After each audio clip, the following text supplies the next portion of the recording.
DW Africa Link. South Africa has voiced dismay that the group of 20 finance ministers meeting it hosted on global economic issues ended without consensus after top officials from several countries, including the United States, skipped it, and delegates remained far apart on issues such as climate finance. Meanwhile, during the G20 World Leaders Summit, President Cyril Ramaphosa said South Africa's priorities for its year at the helm of the G20 included strengthening the resilience of poorer countries to cope with natural disasters. Another priority is to help developing economies cope with debt repayments. But beyond the headlines, what decisions were made and what do they mean for the future? Stay tuned. My name is Josey Mahachi. Welcome to Africa Link, the podcast that connects you to the stories that matter from Africa. Africa Link, every weekday here on DW. The G20 summit in South Africa marked a historic first for the African continent, focusing on climate finance, debt relief, and economic development. However, the absence of U.S. officials, driven by political tensions over South Africa's domestic policies and its stance on Israel, underscored divisions within the group. Despite this, the summit highlighted Africa's push for greater global influence, emphasizing equitable resource distribution and governance reforms. Hosting the G20 positions South Africa as a key voice for developing nations, even as geopolitical rifts challenged the unity and effectiveness of the forum. Now, before I delve into the nitty-gritty of the G20 summit, I've invited our correspondent in Johannesburg, Thuso Khumalo, who followed the deliberations closely. Thuso, welcome to the podcast. And first, I'm curious to know why or how G20 finance ministers failed to come up with resolutions or a communique despite meeting for 2 days. That's strange, isn't it? It looks like climate change became the bone of contention and the bone of differences between these countries. South Africa wanted rich countries to do more and pay more to address climate change, but that did not sit well with the other countries who took very strong positions seemingly against that.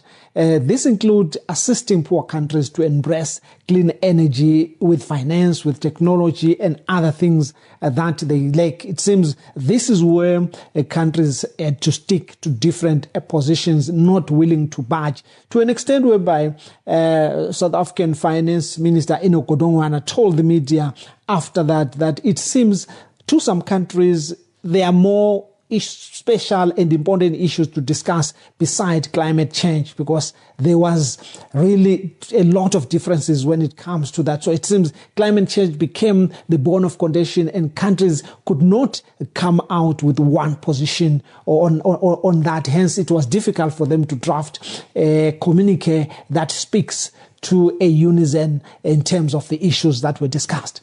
Right. Now, South Africa has so far hosted 2 G20 high-level meetings, the foreign ministers meeting and the finance ministers meeting. What issues dominated during these meetings?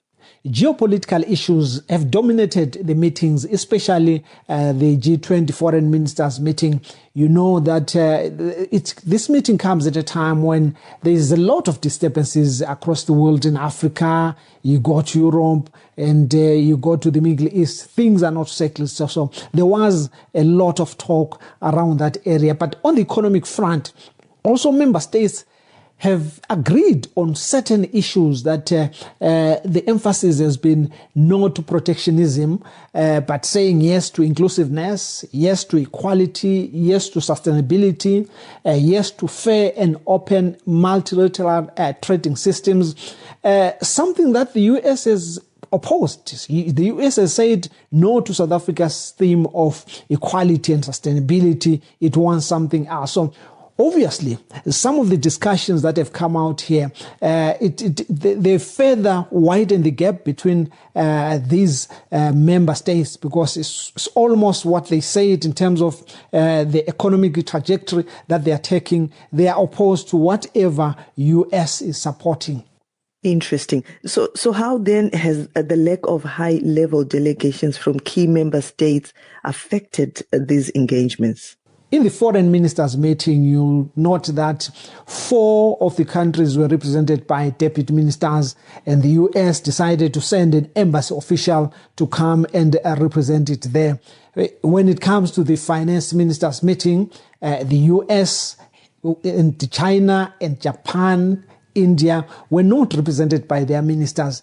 The problem with that is that when you get to these critical negotiations, these delegations are not able to go off script. They've got to stick to the script that has been given to them, because they have no final authority. It is the minister of the department who has kind of some final authority. So when these discussions are going on, these delegations on certain issues, before they compromise, they will have to consult. And of course, that derails the whole thing. And of course, maybe it becomes unacceptable to those that have brought their ministers to come and decide. So these are some of the things that would ordinarily disturb the discussions, get these parties not to agree, not to finalize on certain things, especially where compromise is needed. Right. These are just interesting points coming from you, Thuso. But what have the discussions around geopolitical challenges been in many parts of the world? The geopolitical issues have dominated these meetings. It seems members are keen to see the end to the war in Ukraine, but also worried by President Donald Trump's intervention. We know that he had several meetings where Ukraine expressly said it feels excluded. And of course, some members of the G20, the meetings, have said nothing about Ukraine without Ukraine. So they are keen to get all parties on the table, and to have this war done and ended. To an extent whereby South Africa have said it's inviting Ukraine President Zelensky to come to South Africa so that they can be these discussions. We know that Africa and South Africa included, they've also made a trip there to try and bring peace. So that's one area. But the African continent itself has not been left out. We know that there is a war in DRC that has caused a lot of calamities there. There is a war in Sudan that has displaced millions of people out of Sudan, within and outside the country. These are some of the discussions that were made because they hinder Africa's progress in committing itself to development. Otherwise, they have to split resources to try and end these wars. And Ramaphosa also says he wants Africa central to its G20 presidency. How is he planning to do that? South Africa has made it clear this is a G20 presidency of Africa, not South Africa only. Hence the themes like equality and solidarity, because it believes that African countries and some countries in the South have been left out. So for them to catch up with other countries, it preaches equality to say in everything, in economic shares, in development finance, all countries should be put on the same level so that they all benefit the same. So this is one of the ways South Africa is pushing for this African agenda, but also is pushing rich countries to do more to assist the poor countries in areas like your climate change, addressing climate change, addressing natural disasters, as well as, of course, being able to adopt and embrace a new energy. But also South Africa has pushed very hard in these meetings to get the richer countries or the international financial institutions to lower interest rates for poor countries, saying whenever these poor countries need development finance, they are charged exorbitant interest rates, even more than the countries that are rich already, and saying this is causing these countries to be under severe debt, sovereign debt, and that should be solved. And it can only be solved if they are given easy finance to do developments. And to what extent does the tension between the US and South Africa negatively impact South Africa's G20 presidency, in your opinion, Thuso? There's no doubt the friction is dividing South Africa's attention and diverting it from concentrating on running the G20 meeting and the G20 programs. Because you know that while South Africa is experiencing all this, the US continues to emphasize on you are expropriating land, you are committing human rights. No matter how South Africa has explained this, it continues to come. So that's that kind of diverts attention. And of course, is sending, America sending the list of delegations, being represented by its local embassy here in Pretoria. It also diverts attention to a lot of people as to, it belittles South Africa, it undermines South Africa to a certain extent.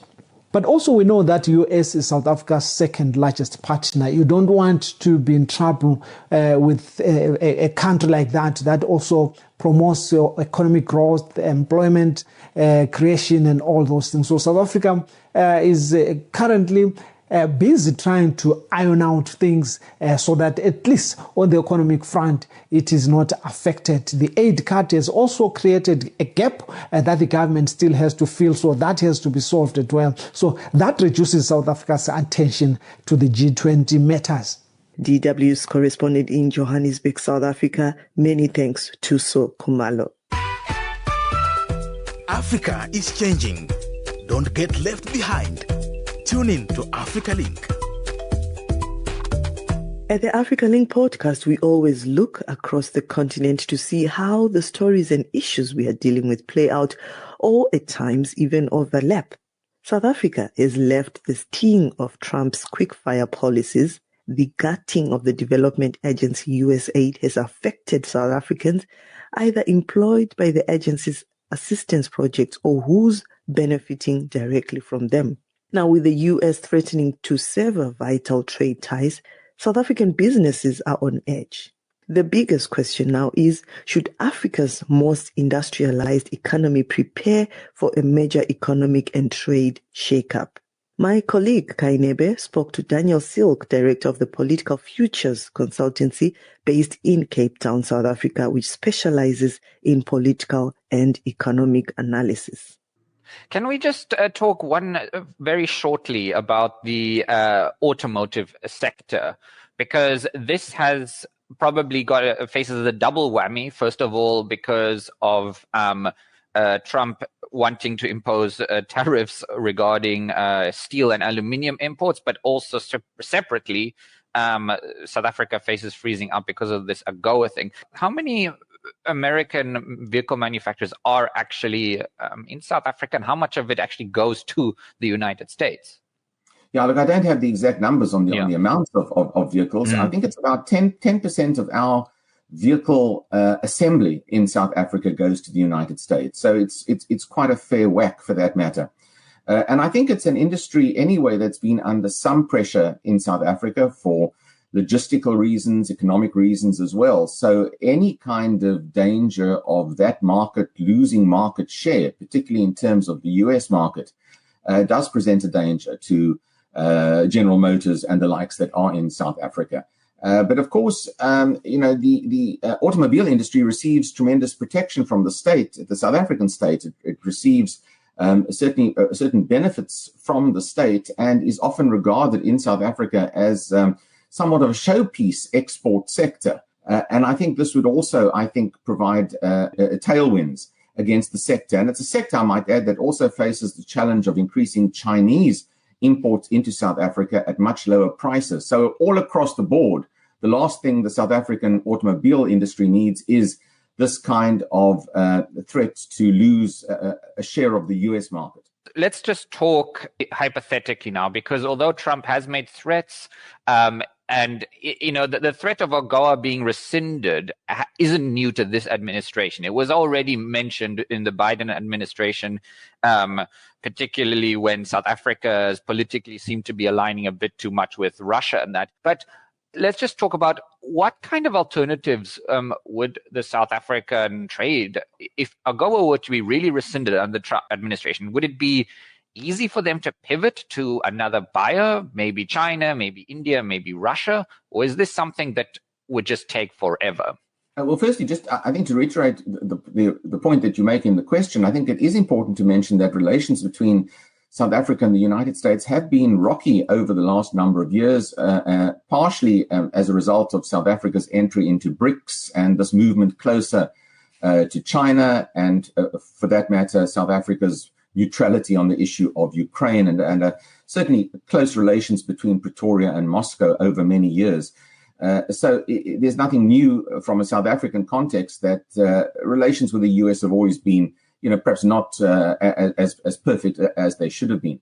The AGOA threat to South Africa looks as though it's going to be part of a larger review of relations between Washington and Pretoria. I think AGOA, in terms of her current validity period, runs for another year almost. So I don't think there's any immediate threat, at least for the next, 9 to 12 months. South Africa will be removed from AGOA.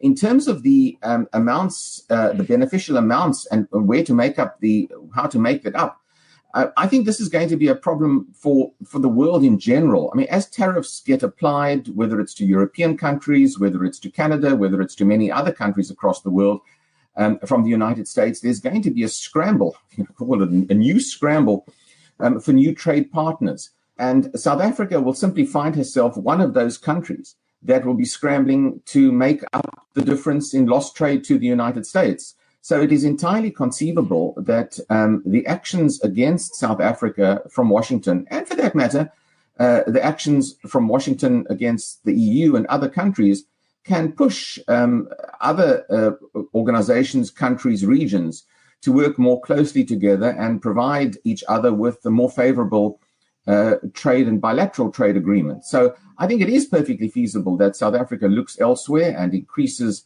her target, or at least has her target set on other markets. It depends, of course, whether other markets are growing, and you can't just switch off one market and enter another market. You need target consumers. You need preferential trade as well to go into the EU or into China or elsewhere. China has been offering preferential trade tariffs to many African countries just over the last year or so in advance, in anticipation of US tariffs. So China is relatively well placed to derive some benefit, but China also will have to give concessions to countries from which she will import in future. And her economy also is much more sluggish than it has been. So there are a lot of complexities on all accounts when it comes to trying to find alternative sources for goods and product. I do think that in the South African case, South Africa is going to be just one of many countries looking for this. And it's going to make it, I think, a rather awkward scramble for markets. And I think we're going to see this across the board. I think it's a very interesting point you raise, that when you say South Africa is in fact just one of a number, because it's something that seems to get a little bit lost if we are sort of really just focusing on the way the Trump administration has seemingly been targeting South Africa for a number of reasons. But I think you're right in that it's really sort of a case of everybody has to deal with the chaos that the Trump administration has brought. And to that end, do you think that there's perhaps some sort of feeling in the South African government or in the government of national unity that, Trump is going to get bored of South Africa and they're not really going to push through with this kind of thing, or that they'll move on to something else? Is there some sort of light optimism in that regard? Look, I think there's, again, uncertainty as to what is the grand plan of the Trump administration. I think it is true to say that some of the rhetoric coming out now initially in the last few weeks have been very harsh, quite extreme, quite aggressive, quite interventionist for that matter, not just in South Africa's domestic policies, but perhaps on a more global state as well. I think that, the problem for South Africa really is that, she's a relatively small economy and doesn't really mean much to the North American or to the US market in particular. I mean, South Africa needs North America more than the United States needs South Africa. And on that basis, in terms of Trump delivering on his promises to his electorate, South Africa, frankly, is relatively expendable for the United States economy. If you're going to take action against countries that you believe are hostile or have a foreign policy that is not in alignment with your foreign policy, or seen as being antithetical to US interests as being part of BRICS, which is certainly something that Trump has commented on very, very recently. South Africa does become, I must tell you, a sort of a sitting duck target for the United States. And I think that's the real concern that I would have, more than thinking, well, he's going to move on to something else or he's not going to follow through. And the next question that I suppose you should be asking is, what can South Africa do about this? Is there something that South Africa can do to ameliorate or offset this particular attitude or tone coming from Washington? And that, of course, is equally complex because South Africa has a government of national unity. Yeah, so this is the next thing I was going to ask you, go straight to that, is that even so, we have in South Africa a government of national unity, which doesn't have consensus on many issues, including particularly where to look east or to look west regarding trade. Well, yes. Yeah. I mean, South Africa's government national unity have got two major components, the African National Congress and, of course, the Democratic Alliance. Now, the global orientation of the Democratic Alliance is somewhat different from the African National Congress. They would be perhaps more pro-West in the broad macro sense. They would be less aligned towards China and certainly less aligned towards Russia. And these are the two parties that have to find some sort of common ground in presenting at least a united picture when it comes to taking the messaging to the rest of the world about South Africa, and for that matter, defending some of the accusations on the land expropriation matter that Trump has hurled against the country.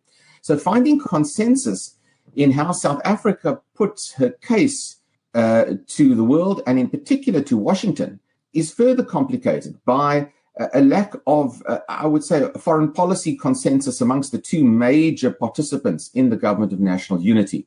And that's why it's equally complex.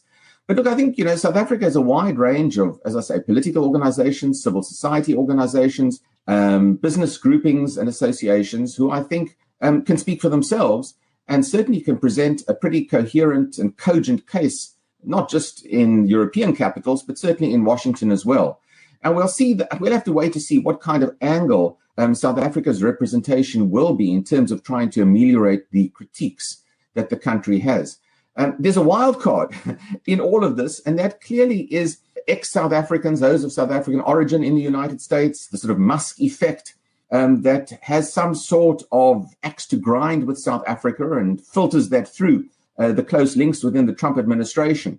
And I think that wild card itself has to somehow be dealt with. That's almost more difficult than dealing with the hard facts on the ground of the critique that Donald Trump has laid on South Africa. Yeah, and, that's sort of the almost elephant in the room, the Musk factor, as well as, it's not just Musk. It's no secret that AfriForum and other members, the other South Africans have, even before Trump came into power, had become sort of lobbied or at least been in contact with the Trump administration. And there's just two questions before I want to finish up. Is number one, the relationship between South Africa and the United States is complicated. I mean, the United States backed up South Africa through apartheid, through lots and lots of times when you probably thought they would never do such a thing. And here they are. Do you really think that this could be a real situation where relations do break off between the United States and South Africa?